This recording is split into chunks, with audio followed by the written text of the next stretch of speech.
tout le monde. Aujourd'hui, on commence une nouvelle unité de la géométrie et on commence par les deux premières leçons, l'inégalité et la comparaison des mesures des angles d'un triangle. J'aimerais bien vous poser une question avant de commencer. Est-ce qu'il y a une différence entre la mesure d'un angle aigu, la mesure d'un angle obtus et la mesure d'un angle droit? Bien sûr, oui. Comment? La mesure d'un angle aigu est inférieure que 90 degrés. La mesure d'un angle obtus est supérieure à 90 degrés. Et finalement, la mesure d'un angle droit est égale à 90 degrés. Je viens de faire une comparaison entre ces trois mesures. Ces trois mesures ne sont pas égaux. Il y a une différence entre leurs mesures. Cela indique qu'il y a une inégalité entre ces trois mesures. Un autre exemple. Voyons le triangle ci-contre. C'est clair que c'est un triangle quelconque. Le plus long côté, c'est 15 cm, ensuite 13,8 cm et finalement 8,74 cm. C'est un triangle quelconque acutangle,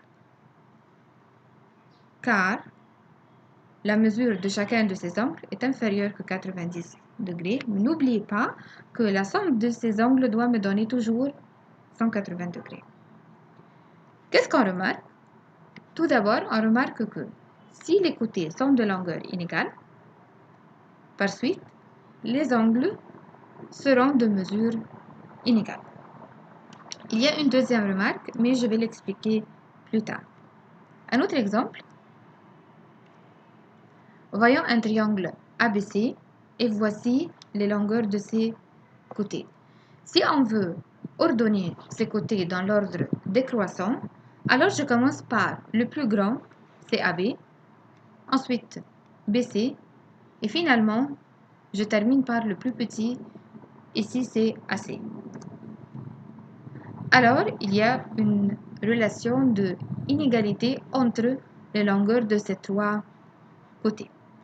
Notre exemple. Voyons un triangle ABCD. La mesure de l'angle B est égale à 30 degrés. La mesure de l'angle ACD est égale à 110. Le point D appartient à BC demi-droite. Alors, rangez les mesures des angles du triangle ABC dans l'ordre croissant. Il faut bien lire l'hypothèse car le clé de la réponse se trouve toujours dans l'hypothèse. Voyons ici, on a D appartient à BC demi-droite. Alors, D se trouve à l'extérieur du triangle ABC, ce qui mène à avoir un angle extérieur ACD. Et si on se rappelle de la définition de l'angle extérieur d'un triangle déjà étudié les années passées, on se souvient que dans un triangle, si il y a un angle extérieur, donc la mesure d'un angle extérieur est égale à la somme des mesures des deux angles qui ne lui sont pas adjacents, des deux angles intérieurs du triangle, mais qui lui sont opposés. Dans ce cas-là, la mesure de l'angle ACD est égale à la somme des mesures de l'angle A et la mesure de l'angle B. Étant donné que je connais déjà la valeur de l'angle extérieur ACD et la mesure de l'angle B, facilement, je peux trouver la mesure de l'angle A. Il me manque de trouver la mesure de l'angle C. Comme ça, je serai prête pour les arranger dans l'ordre croissant. Bien sûr, ce n'est pas la seule façon de répondre à ce problème. Il y a une autre manière, je vais l'expliquer encore. Mais commençons par la démonstration. Puisqu'on a un point à l'extérieur du triangle, mais se trouve sur le prolongement, donc j'obtiens un angle extérieur. Alors, je peux trouver la mesure de l'angle A en faisant la valeur de l'angle extérieur moins l'angle qui ne lui sont pas adjacents, c'est la réponse c'est 80 degrés. Et je dois écrire une petite raison pourquoi j'ai fait cette étape, car j'avais un angle extérieur. Alors maintenant, j'ai deux angles connus. Il me manque de trouver le troisième angle. Je ferai 180 moins 30 plus 80. J'obtiens la réponse, c'est 70. Maintenant, je suis prête à les ordonner dans l'ordre croissant, du plus petit au plus grand. Pour celles qui n'ont pas bien compris l'idée de l'angle extérieur, voici un rappel. De quoi s'agit ce rappel? On a un triangle, le voilà. Il est formé de 3 angles. Et comme vous remarquez, il y a un angle à l'extérieur. Cet angle-là est formé par la somme des deux angles 2 et 3, les deux angles qui ne lui sont pas adjacents, les deux angles à l'intérieur du triangle, mais qui sont opposés, qui sont loin. Alors, on dit que un angle extérieur est égal à la somme des deux angles qui ne lui sont pas adjacents. Revenons maintenant à l'autre solution du problème. Puisque j'ai 3 points alignés, ce qui mène à avoir un angle plat. Alors, BCD, c'est un angle plat. Et en même temps, mesure de l'angle BCA plus mesure de l'angle ACD est égale à 180 degrés car ce sont deux angles adjacents supplémentaires. Alors, pour trouver la mesure de l'angle ACB, je ferai 180 moins 110 me donne 70. Maintenant, c'est possible de déduire la mesure du troisième angle lorsqu'on connaît déjà la longueur et la mesure des deux angles d'un triangle. Alors, pour trouver la mesure de l'angle A, je ferai 180 moins 30 plus 70. La réponse, c'est 80 degrés. Maintenant, la dernière étape, je vais les arranger du plus petit au plus grand. Allons maintenant vers l'axiome de l'inégalité. Je vais expliquer d'abord l'exemple, ensuite je vais expliquer le principe de l'inégalité. On sait d'avance que 3 est plus grand que 2.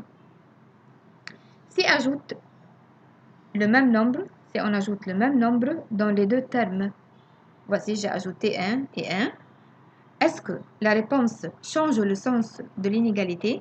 Non. 3 plus 1, ça me fait 4.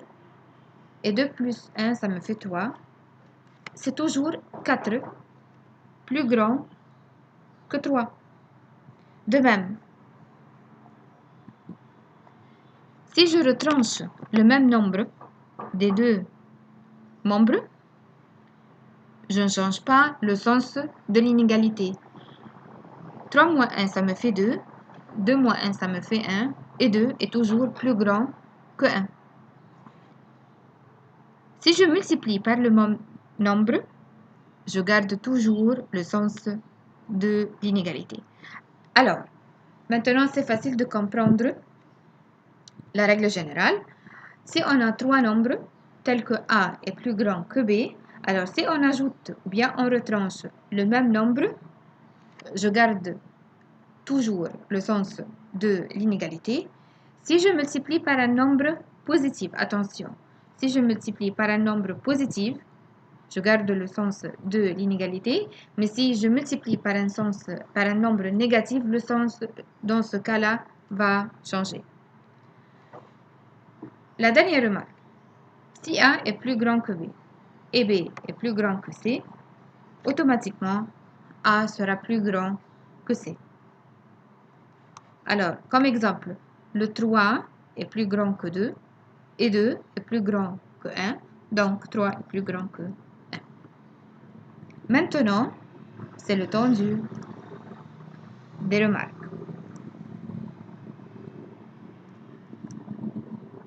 On revient à l'angle extérieur. La mesure d'un angle extérieur d'un triangle est supérieure que la mesure de tout angle intérieur non adjacent à cet angle extérieur. Pourquoi? Car, d'après l'exemple, l'angle extérieur CACD est formé par la somme des deux angles B et A. Donc, mesure de l'angle ACD est plus grand que la mesure de l'angle B et la mesure de l'angle ACD est plus grand que la mesure de l'angle CAB.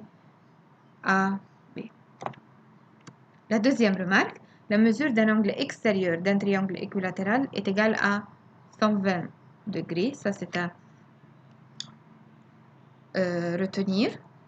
Et finalement, pour démontrer qu'un triangle ABC est obtusangle en B, il faut démontrer que la mesure de cet angle-là est plus grande que la somme des mesures des deux autres angles.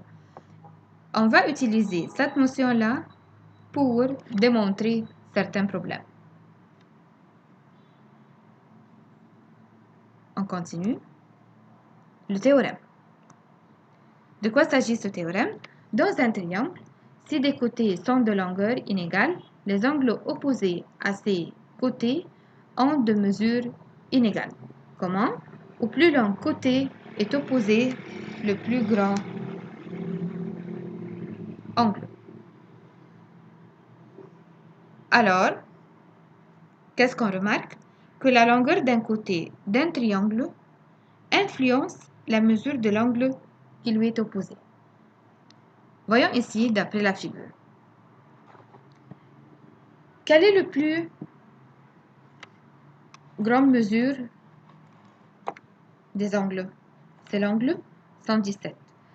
Et quelle est la plus grande côté? C'est en bleu 7,6. Qu'est-ce qu'on va? C'est on va suivre les flèches que le plus grand angle est opposé au plus long côté. Ensuite, l'angle de mesure 35 est opposé au côté de longueur 4,9 et le plus petit angle de mesure 28 degrés est opposé au plus petit côté. Alors, un exemple. On a un triangle et voici la longueur de ses côtés. La question c'est quoi? Ranger dans l'ordre croissant les mesures des angles de ce triangle. Comment je vais arranger les mesures sans savoir la mesure de chaque angle? Je connais seulement la longueur des côtés. Comment je vais les ordonner selon la mesure des angles? Voici les étapes. Je vais ordonner d'abord les côtés dans l'ordre croissant. Je commence par le plus petit, c'est AB, ensuite AC, ensuite BC. Et d'après le théorème, on a dit que au plus petit côté est opposé le plus petit angle et au plus grand côté est opposé le plus grand angle. N'est-ce pas? On a le triangle ABC. Voici le côté AB. Alors, le côté AB est opposé à l'angle C. Le côté AC est opposé à l'angle B. Le côté BC est opposé à l'angle A. Vous remarquez que on a fait la solution de ce problème sans tracer le schéma, sans tracer la figure. Mais c'est possible de tracer la figure. Mais j'aimerais bien vous apprendre à comment résoudre ce problème, même si on n'avait pas une figure devant nous. Qu'est-ce qu'on remarque? N'est-ce pas ici le triangle est formé de A, B, C? Le côté c'est AB. La lettre qui manque ici c'est quoi? C. Donc la lettre qui manque c'est l'angle opposé. Le côté AC. La lettre qui manque c'est B. Alors, l'angle opposé, c'est B. Le troisième côté, c'est BC. La lettre qui manque, c'est A. Donc, l'angle opposé, c'est A. On continue.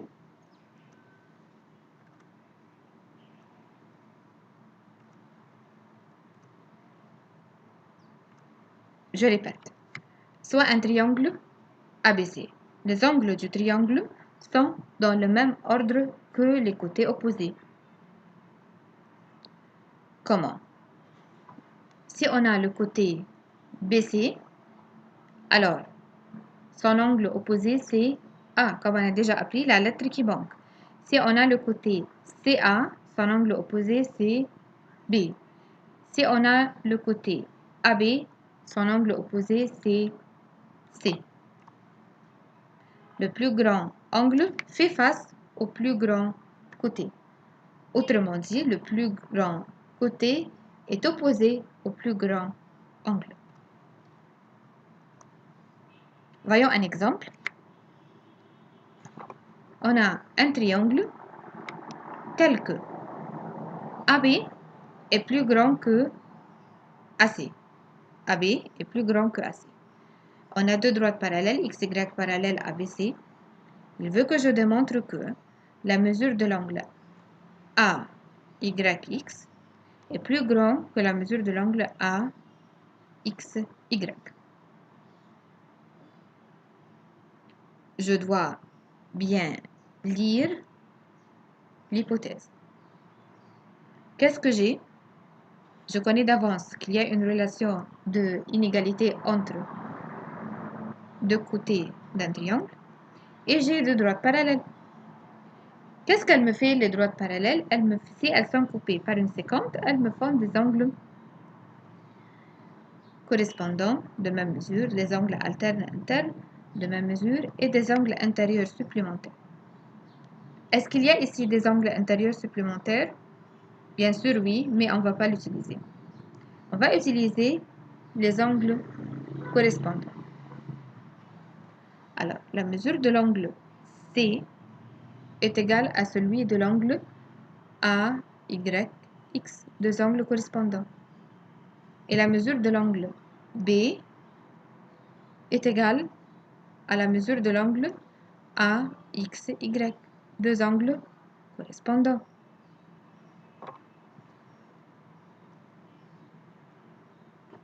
Ça, c'est la première remarque. Ensuite, puisque je connais que AB est plus grand que AC, donc la mesure de l'angle C est plus grand que la mesure de l'angle B. Ça, c'est la deuxième remarque. Alors, de 1 et 2, si je vais faire un lien entre la première remarque et la deuxième remarque, alors c'est facile de remplacer la mesure de l'angle C par la mesure de l'angle AYX. Pourquoi? Car ce sont deux angles correspondants de même mesure.